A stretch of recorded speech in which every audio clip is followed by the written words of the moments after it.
Well, hello and welcome to this week's episode of Politics in the Pulpit, a lectionary-based preaching resource designed to ask the provocative questions of how politics could appear in our pulpits.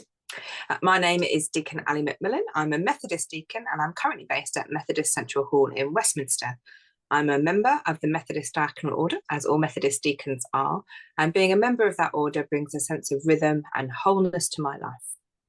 Before I came into ministry and trained for ministry, I taught religious education at a secondary and sixth form college in Oxfordshire.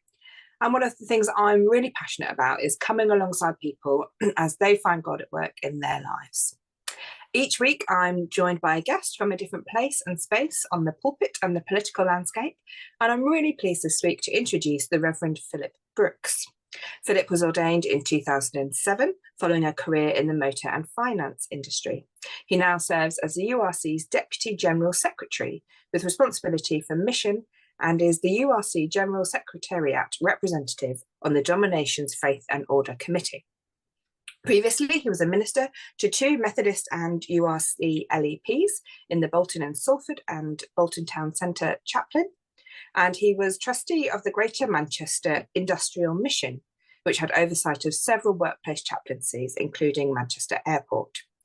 During his time in Bolton, he represented the churches on Bolton's Council's local strategy partnership, which brought together leaders from education, health, politics, police, commercial and charity sectors. Philip now lives in Coulsdon with his wife Debs, who's a primary school teacher, and they have a grown-up son and two grandsons who live in Germany, as well as a daughter who lives at home and works for the NHS in the field of mental health.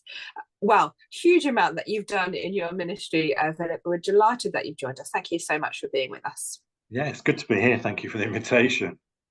Well, we know that politics in the pulpit can be a bit of a contentious subject sometimes, but we think here at JPIT that it's essential for the world around us to speak into our churches. When you hear arguments of people saying, oh, the politics should be kept out of the pulpit, how do you respond to that? Well, in all my formation training, then I studied contextual theology. So with contextual theology, the theory is everything connects. I've always had a strong interest in politics. And so providing that it's politics with a small p, that we don't start kind of bringing in party politics to the pulpit, I think it very much connects. And indeed, more and more over the years, I've grown to see Jesus as a very political animal, in the sense that, you know, we've got Ascension coming up this Sunday. But it doesn't seem that long ago since we were journeying into Jerusalem with Jesus on the donkey, which itself was a political act, taking on the might of Rome, the collaboration of the temple authorities with all that, the way in which they administered Jerusalem. So actually, to me, at the heart of the Gospels, the heart of the Bible, are politics. Well, I mean, I have to say we're pleased to hear that, but to hear that from your contextual theology perspective, I think is really helpful. So I'm sure you'll have lots to say to us today. So from your context then, from your particular background and your experiences, are there any particular key justice issues or political events that you want to kind of highlight for us? Well, when I don't preach every Sunday these days, but I did used to do that. And I would always start each week, I guess, with any person who's going to take a service thing, oh, what am I going to do this week?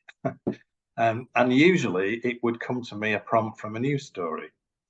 And that was the same in the last few days. So I happened to be travelling home from Manchester to London, driving the car, and it was over the lunchtime Jeremy Vine's lot. And they were interviewing Quentin Letts, who is a writer, sketch writer for the Times, but they also interviewing Jonathan Bartlett, who is, or was Green Party co-leader a few years ago. In fact, I remember seeing him at Greenbelt. And they were interviewing those two because they were both churchgoers and activists, but because they were commenting on the Archbishop of Canterbury's speech in the House of Lords on the illegal migration bill. Yeah.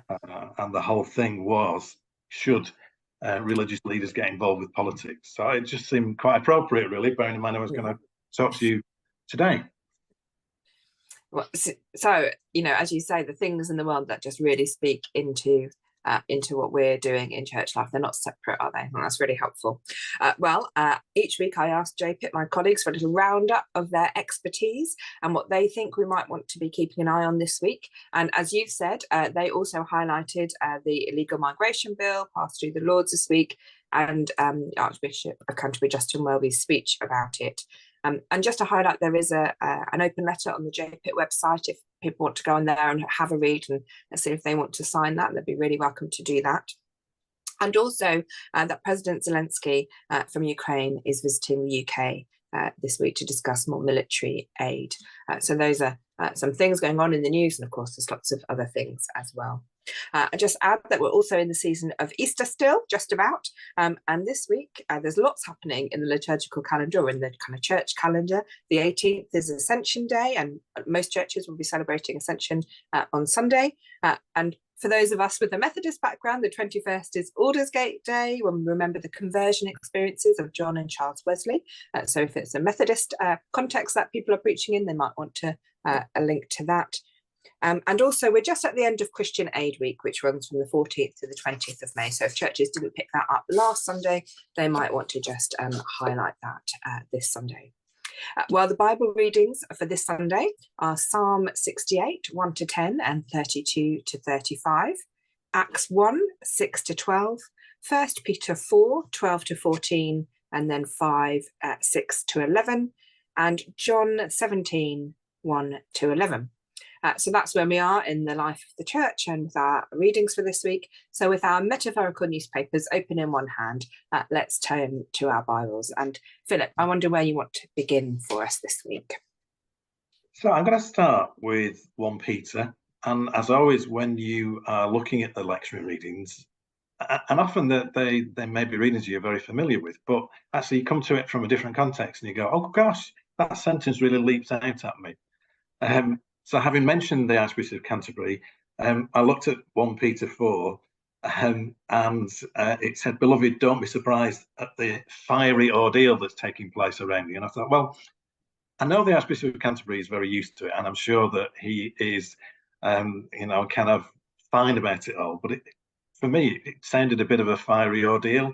I was looking at the newspaper headlines, as you say, metaphorically. You've got Bible in one hand, newspapers in the other ones. And the Sun talked about the Archbishop of Canterbury getting a dressing down because of the fact he'd spoken out in this way.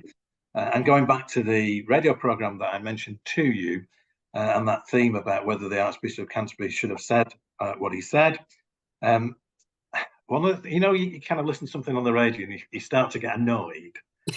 And with apologies to Quentin Letts, because I'm sure he's a lovely, lovely man. But he did say something that really annoyed me. He said, I go to church to sing hymns, to listen to familiar prayers, and to contemplate my mortality. I don't go to church to be admonished about what's happening in the political scene. And I just thought, I'm not sure that's where a lot of us would see going to church, because actually, we do go to church. We all have individual faith, but it's a corporate faith as well. Yeah. So that kind of really riled me as to that you can limit. And the one particular thing that he said was that, and it was a sort of, when people give a backhanded compliment, he said, so I could see that the Archbishop of Canterbury was very passionate about this thing and he believed in it. In fact, he seemed to believe in it more than he believes about the gospel. So. And that comes back to your original question. If the Bible isn't about politics, what is it about? If it's not speaking into people's everyday lives, if it's not about, as Jesus summed it up, bringing life in all its fullness, what is it about? Yeah, that's a fascinating commentary from Quentin Letts there, isn't it, around what he thinks church is about, and the fact that if somebody's passionate about something, then they can't also be passionate about the gospel, or fact that might be a gospel imperative which is driving their passion about something else which is going on in the world. That's an interesting kind of compartmentalization, isn't it, of kind of world, politics, Bible, church, faith, which obviously we would want to challenge, I think. And to be fair, I know there have been times in my faith journey when, you know, just going to church, being amongst that group of people was enough.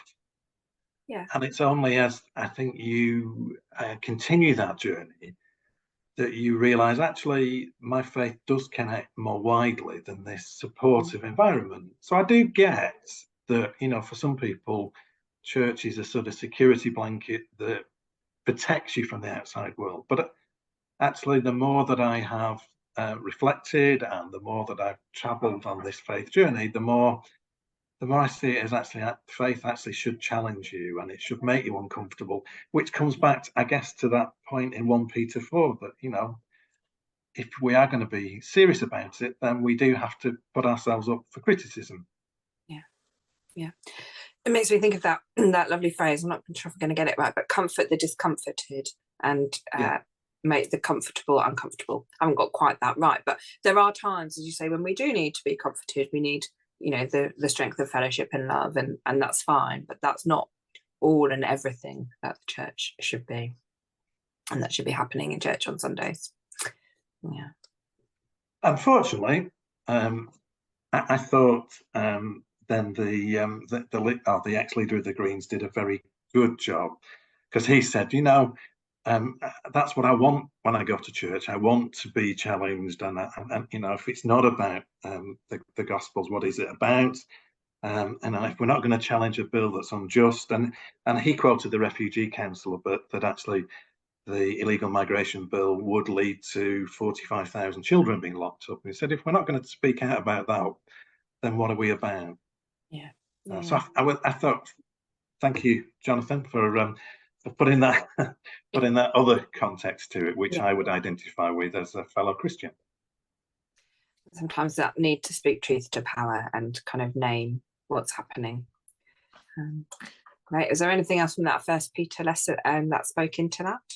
Well, because and often, to be fair, when I take a service, I will pick an Old Testament and a New Testament. I'm sure a lot of people do the same.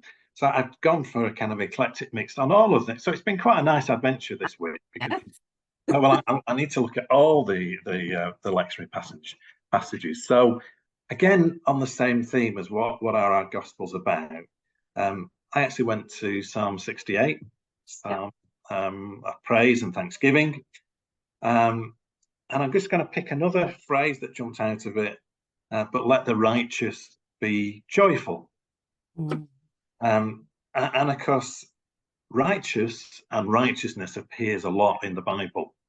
And I think one of the difficulties of our own language is that we don't automatically look at righteousness and justice as the same thing, whereas in the Greek and the Hebrew, you know, that's one term. Whereas we tend to separate it, and I think there's a danger that actually when we read righteous in the Bible, that actually and righteousness that we think in terms of holiness and being holy, whereas actually it's helped me to, every time I see that, to translate it in my head to just and justice. So for me, that would be let those who are just be joyful, and it reminded me of the hymn by Shirley Murray, which is a lovely hymn. I had it at my ordination, for everyone born a place at the table. Don't know whether you're familiar with it, but it has a really nice chorus in it. For God will delight for those who are creators of justice and joy. Oh, lovely, yeah. And to me, that is sort of reinforcement of what we are here for, to bring justice and joy. So it was nice to see that in that psalm there. But also, again, to go back to, you know, one of the reasons why politics with a small p is such a part of whenever we bring the scriptures in a church service, that so much of the Bible, not just the New Testament, the Old Testament, is all about poverty and the need to reach out to those who are marginalized. So, and again, this psalm is a real reflection of that. So it talks about God as the parent of orphans and protector of widows. God gives the desolate a home to live in, leads out the prisoners to prosperity, and then the promise that of the God who goes before us. So actually, and again, it's a fundamental element of mission, is that we don't take God out into the world. Actually, we go out and meet with God already at work in the world. So, oh God, when you went out before your people, when you marched through the wilderness, and that's a reminder as well that God's chosen people spent a lot of time as refugees. Yeah. And God was there with them, and it's a reminder that actually so much of our rhetoric at the moment is about trying to other people, and so we talk about invasions of migrants, and we talk about needing to kind of repel them in a very inhumane way, and that was a big part of what the Archbishop of Canterbury was saying. Yeah, that dehumanization of people. Yeah, that, as you say, that othering. Yeah, I was struck in the psalm of, that line about the orphans and the widows, and that concern for the most vulnerable in society, and how that speaks into where we're at in society, or where we're not. Yeah, and then, as you say, that kind of talking through the whole of the history, really, of the people, and how that connect. The psalmist ties all of that together: this righteousness and joy, caring for the most vulnerable, and the history of the people, and, as you say, God's presence with them. I love that weaving of all those things together into, as you say, a psalm of praise. I think that's a wonderful testament to God's presence in and through all those things. And the church is very good at being alongside, at its best, at being alongside the marginalised. And again, going back to my radio interview, I was on my own in the car, so you can tell how much I dwelt on it. So Jonathan Bartlett was saying, what better organisation than the church that actually has so many parts of its outreach alongside refugees, advocating for refugees, that actually it can speak from personal experience. So actually, we actually not only have a biblical imperative, but we actually can draw from our experience. And again, going back to my studies as contextual theologian, you need to draw on context, but you also need to draw on your experience, which is very much linked with the Methodist cycle as well. You've been a good Methodist, haven't you?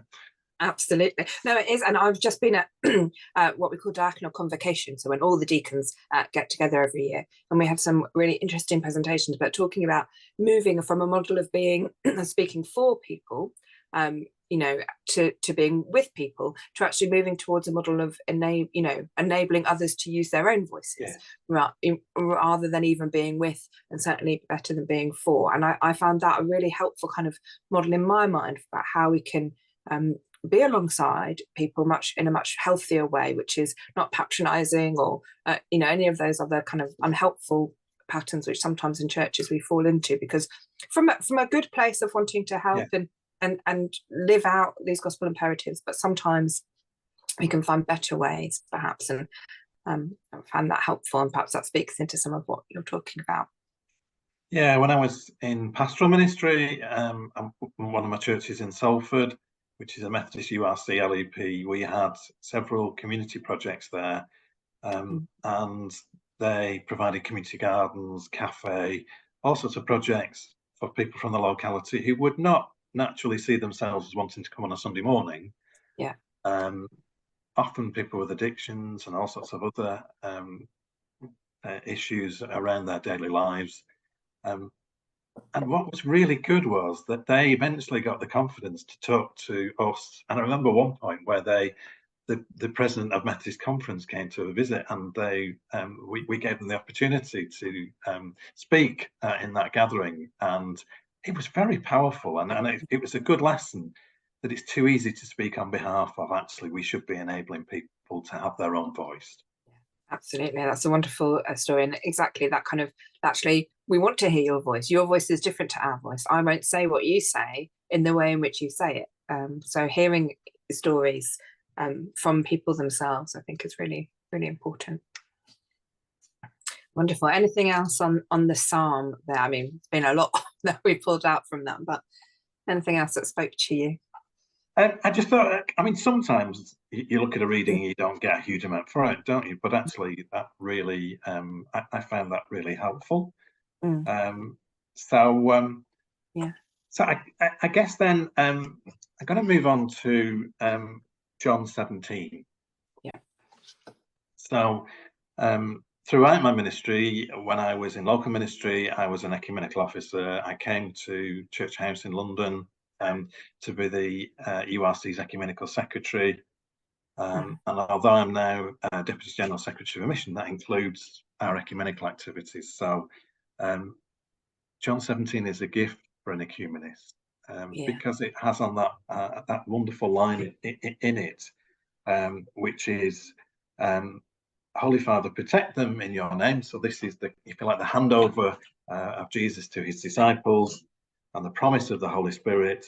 Protect them in your name that you have given me, so that they may be one as we are one. Yeah. And of course, it's often called the priestly prayer, isn't it? That particular prayer. It's the longest prayer in the New Testament, and it's the prayer as Jesus is about to face his ordeal on the cross. And so you've got to think that whatever Jesus wants to say in that is going to be really important, and so much so that call for unity in the same prayer, which the lectionary doesn't take us to, but actually it goes on to verse 20. I ask not only on behalf of these, but also on behalf of those who will believe in me through their word, that they may all be one, so that the world may believe.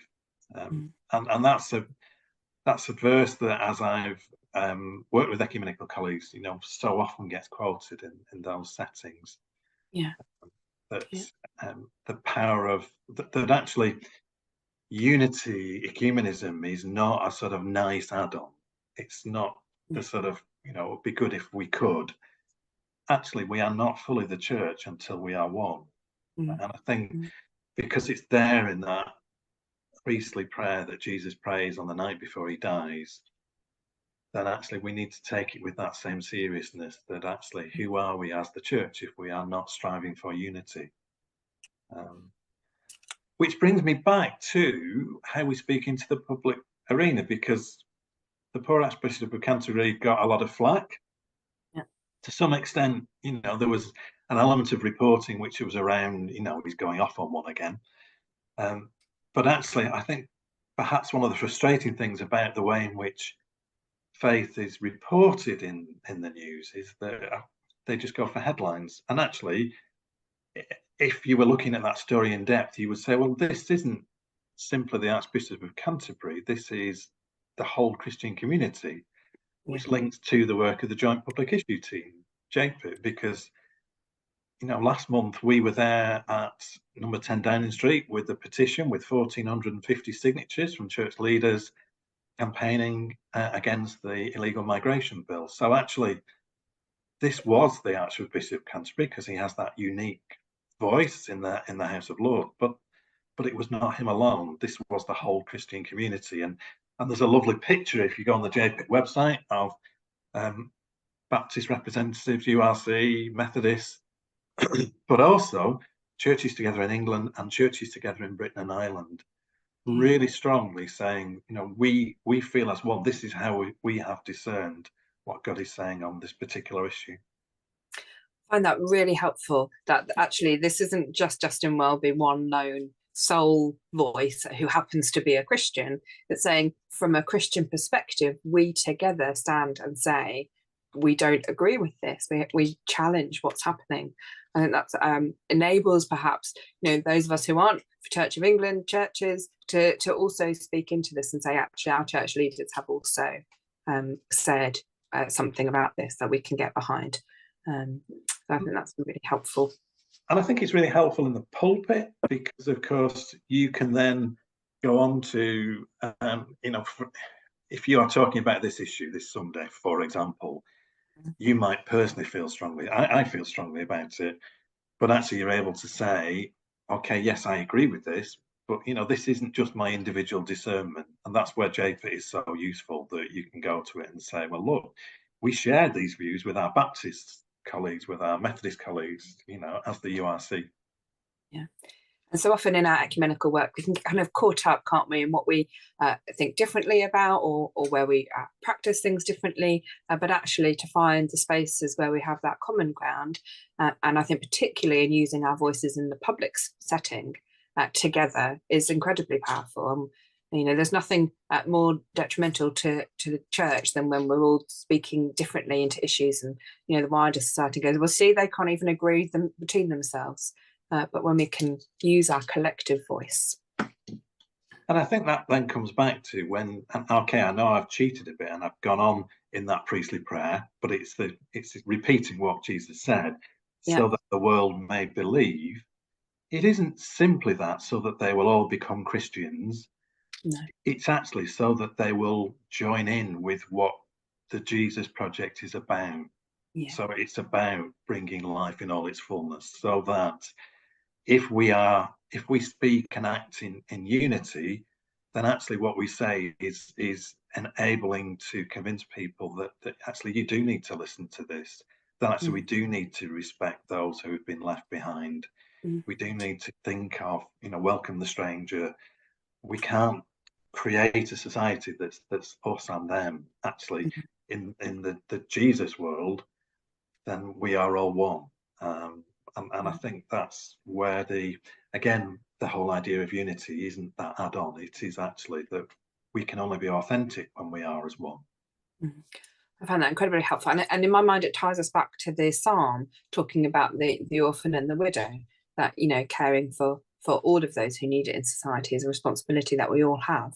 I find that really helpful. Was there anything in the Acts reading that you wanted to pick up for us? I suspect many people will be picking up on this reading this Sunday. Well, it is the obvious one, isn't it? Because the ascension is a big thing. And for me as well, it's that a point at which we start to look to Pentecost. And often I think Pentecost doesn't get the visibility it is. Everybody knows about Easter, everybody knows about Christmas, but often Pentecost is a bit lower down in the pecking order, which I think is a real shame, because actually Pentecost is the living proof that what Jesus handed over is here. We are here because Jesus handed this over to us. I find it interesting that the obvious thing is that we want to get on with things, but it does in this period as we go from the Ascension to Pentecost, that the disciples gather and they gather to pray and they stay together. It's not an instant, oh, let's get out there. Yeah. The other thing which I think is really interesting in the way that the Bible's perhaps been edited, that phrase where it says they were constantly devoting themselves to prayer together with certain women. Yes. And for me, who would want to reclaim that role of women in the Bible, you can see that's been downplayed a bit, but actually it's a reminder that actually, there were female and male disciples. Yeah. And although they might want to downplay it, there must be a significance because it's not been left out entirely. Exactly. So, that shows there must be actually quite a significant role of women going on. Otherwise, it would have just been, one suspects, left out completely. So, when we know that in the editing there was a drive towards kind of making the men front and center. Yes, yeah, as so often happens in history. So, and again, with that, I would look forward to Pentecost, and I suppose just to draw on recent experience, which was at the World Council of Churches last year at Karlsruhe, where they held their assembly, which should take place every 7 years. It was delayed by 1 year because of COVID. And we gathered in Karlsruhe. We travelled together, which was lovely. So I went with Methodist and Baptist colleagues, but then we joined in this huge gathering in Karlsruhe with thousands and thousands of people. Wow. And there was like a big tent where we worshipped together. And that was such a reminder that we are part of something so much bigger. And I remember the final service at Karlsruhe. We'd been there for nearly 2 weeks. And you had this wonderful spectacle of, evangelicals, you've got Orthodox priests there, and you can tell often by the different garbs. But actually really getting lively and worship together on that final service. And I remember thinking on that day, I wonder if this is a little bit like what Pentecost looked like. Yeah. We do need those reminders that actually we are a part of something. You know, the body of Christ doesn't recognise borders. It is global, and we are one in that at our best. Yeah. So I think of a foretaste of the heavenly banquet, you know, all people together worshipping. Oh, that's a wonderful image of people from different denominations coming together to worship.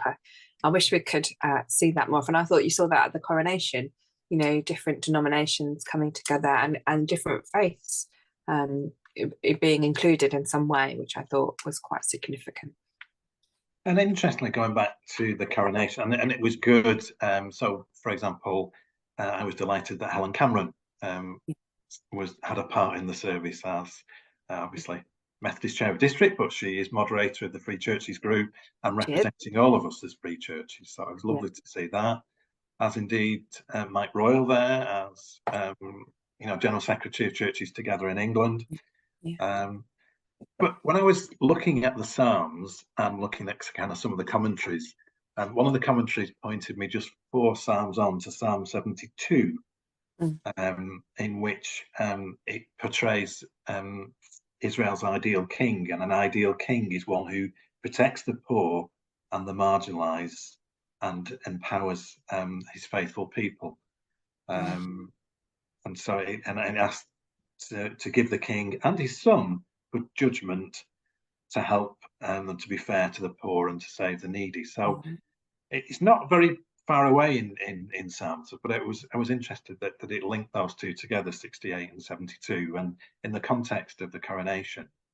And in many ways, I see, and I know in the church environment there are some who are royalists, some who are Republicans. Absolutely.